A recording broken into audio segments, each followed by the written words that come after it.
Hi students, in this class we see about shock hazards from electrical equipment. So this is a continuation of your 6th module topic, shock hazards from electrical equipment. There are two types of shock hazards, that is macro shock hazards and micro shock hazards. Macro shock hazards, as earlier I told you, the macro shock hazards, when a current is applied at 2 points on the surface of the body, only a small fraction of total current flows through the heart. That is macro shock. That is the shock which you receive when you touch any equipment where there is some leakage current. So that is what we call as the macro shock. The magnitude of the current needed to fibrillate the heart is far greater than when the current is applied on the surface of the body. That is, when a current is applied on the surface of the body, the magnitude of the current required to fibrillate the heart. Fibrillating the heart means the causing the unconditional beat of the heart is far more greater than when the current is directly applied to the heart. So when the current is directly applied to the heart, the magnitude of the current required is very lesser. When it is applied to on the surface of your body, it requires more. That is, say 5 to 10 ampere is required to fibrillate your heart when it is applied on the surface of the body, and it requires only 10 microampere to 20 milliampere to fibrillate when it is directly applied to your heart. So the first line of defense available to the patient is their skin. That is skin. I earlier told you the skin is your first line of defense available. The outer layer provides 15 kilo ohm to 1 mega ohm depending on the part of the body, moisture and sweat present. 1% of that of dry skin if skin is broken. See, the outer layer provides 15 kilo ohm to 1 mega ohm of resistance. So if your skin is dry, then and if skin is broken, and then also this 1% increase will be there. So if you are having the wet skin, then this 1% will be decreased. When if you are having the dry skin, this 1% will increase. Internal resistance of the body is 200 ohm for each limb and 100 ohm for trunk. Thus, internal body resistance between any two limbs is about 500 ohm. So, internal body resistance is of 500 ohm. Somewhat higher or so this internal body resistance will be higher for a person with fatty person, that is obese person. So a third wire. So we know that in all the electrical equipments we are having a third point, that is phase, neutral and earth. So this earth point, a third wire or grounded to earth, can greatly reduce the effect of macro shock. That is, a leakage current is there. This leakage current can directly pass through this ground wire so that it avoids the shock, as the resistance of that path is much smaller than even that of internal body resistance. So here we can see a person touching the faulty equipment, the electrical device, by his bare hand, where the earth is not connected to that equipment. So there is no earthing. So we can see the plug, the fault current will flow and it directly flows to his body and into the earth. So next if you are connecting a plug here, see here, say here we are connected the earth here, earth plug. So here there is no earth plug. So you cannot see this earth plug here. So now here you can see the earth plug. So in this earth plug, so you can see the fault current will come and directly pass through this wire, and it will directly pass through this green, and it is directly passes through the water pipe earthing. So like this we can protect the equipment and protect the person from this macro shock by providing the ground connection. So micro shock hazards. If catheters are used, the natural protection provided by the skin, that is 15 kilo ohm to 2 mega ohm, is bypassed. So I already told you the natural protection provided by the skin is 15 kilo ohm to 2 mega ohm, and this is bypassed if the catheter is not a tube which is inserted into your body by surgical procedure. So okay, by greatly reducing the amount of current required to cause fibrillation. Fibrillation means unconditional beating of heart. It reduces even smallest currents, that is 80 to 600 microampere causing microshock may result in fibrillation.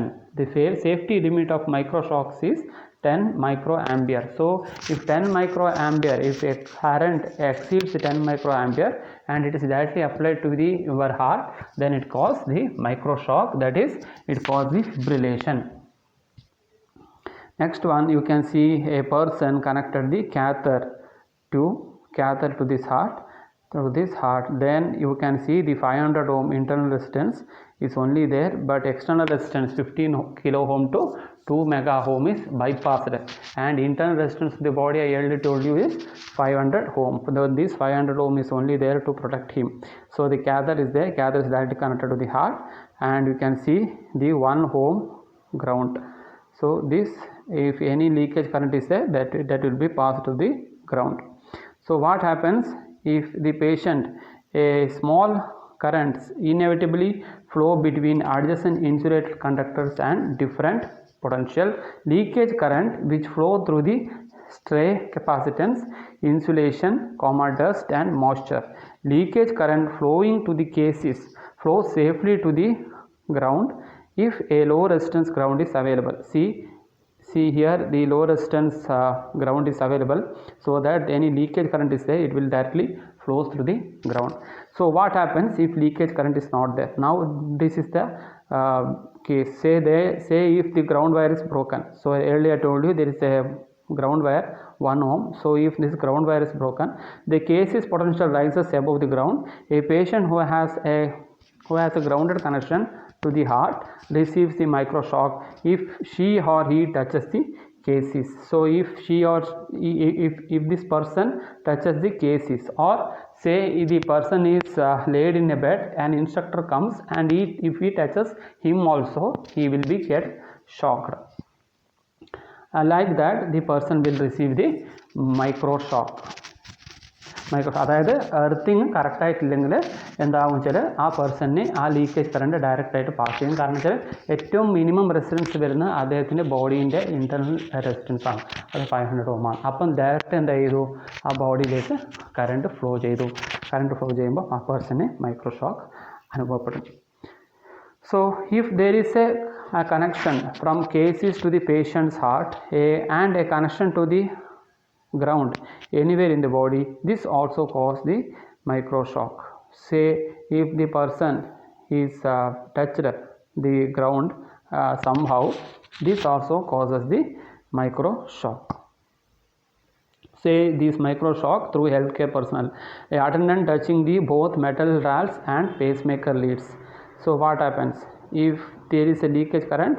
It will directly say this broken ground, the ground is broken, that is the ground is not functioning properly. Then what happens? Then this person will receive the microshock.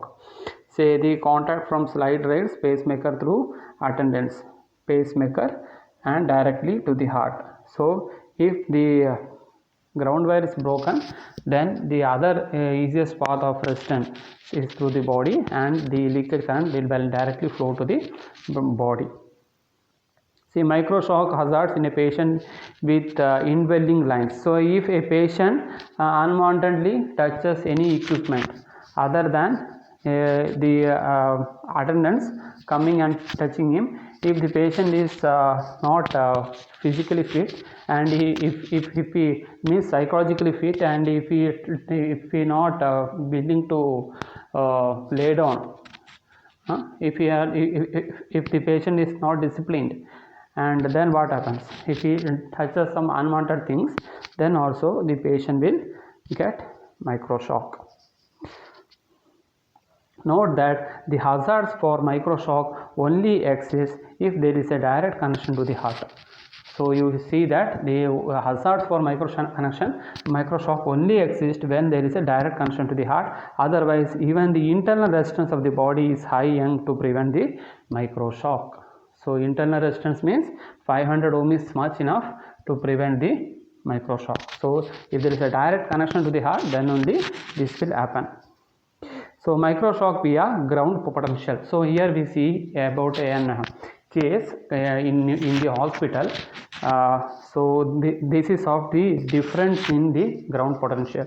So microshock can also occur if the different devices are not at the exact same ground potential. Say in your ICU, we are having different types: BP monitor, ECG, pacemaker, and say to clean the room we are connecting the vacuum cleaner. So these are all the equipments which we are say we have connected for a single panel board. So where we are having single switchboard. So in that single switchboard we are connecting this entire equipment. So what happens? What happens means this we need to see that the ground potential of this entire equipment should be 0. So the ground potential of some equipment is 1 volt and other equipment is 2 volt, means the current will always flow from higher voltage to the lower voltage side. So this case will occur. So this causes the leakage current to travel.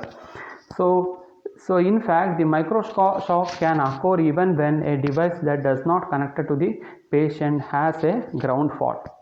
If a device does not connect to the patient, that is the vacuum cleaner, is having any ground fault, then also the microshock can occur. A fairly common ground wire resistance of 0.1 ohm can easily ease a 50 millivolt potential difference if initiated due to a say 5 ampere of ground fault. If the patient resistance is less than 50 kilo ohm, this would cause an above safe current of 10 microampere. So as you see here, if the ground wire resistance is 0.1 ohm, can easily cause 50 millivolt of potential difference between the equipment which we are connected, that is vacuum cleaner and the pacemaker. So this we can see here. See a vacuum cleaner with 1 ampere of leakage current. So why the vacuum cleaner causes leakage current means, say if you are sucking out the dust from the ground, the vacuum cleaner, then what happens, this dust will come and accumulate on the motor side. So there is a static electricity. So this static electricity causes some leakage current. So this leakage current leads to the 1 ampere leakage current. So this leakage current will directly pass to the ECG device. See here, it will directly pass to the ECG device, and what happens, this leakage current will directly travels to the person. So it will affect this person. So if the ground is 50 millivolt, then also it will cause an small current to be directly fed to the 1000 ohm connection. So if this person is having 1000 ohm resistance, then you can see small voltage of 50 millivolt to be affected. So 50 microampere leakage current will directly flow to the person. So the ground voltage is 50 millivolt and the ohm is 1000 ohm connection. So I is equal to V by R. So you can see that 50 millivolt by 1000 ohm, it causes the 50 microampere leakage current. So this leakage current will pass through the pressure monitor and to the power distribution panel. So this 50 microampere is directly passed to the person. From this vacuum cleaner, 1 ampere leakage current, it is being passed to the EEG device, and from that EEG device, so say we are having the 0.05 ohm as, so 1 by V is equal to IR. So I into 0.05. So this causes the 50 millivolt. So this 50 millivolt is the ground voltage. So this 50 millivolt ground voltage divided by your body resistance. So this causes the 50 microampere. I think you will be getting, you just calculate it, 1 ampere by 1 ampere into 0.05. So this you get 50 millivolt, and from that you divide the 50 millivolt by V is equal to IR, I is equal to V by R. V 50 millivolt by 1000 ohm, then you will be getting 50 micro ohm. So this 50 micro ohm is enough to cause the heart fibrillation. So this 50 milliampere will pass through the pressure monitor through your body. This 50 microampere will pass through your body and it causes the ventricular fibrillation. Same thing you can see this one also. Here it is a small ground fault occurs. So 500 milli above the hospital ground, directly passed to the person and to the blood pressure and to the hospital ground. So this is the path of the heart. So if any problem, any ground potential difference occurs in the hospitals, then it causes a severe problem to the patient. It may lead to the loss of patient's life. So it may lead to the death also. So that is why we need to say that we need to see that in the hospital,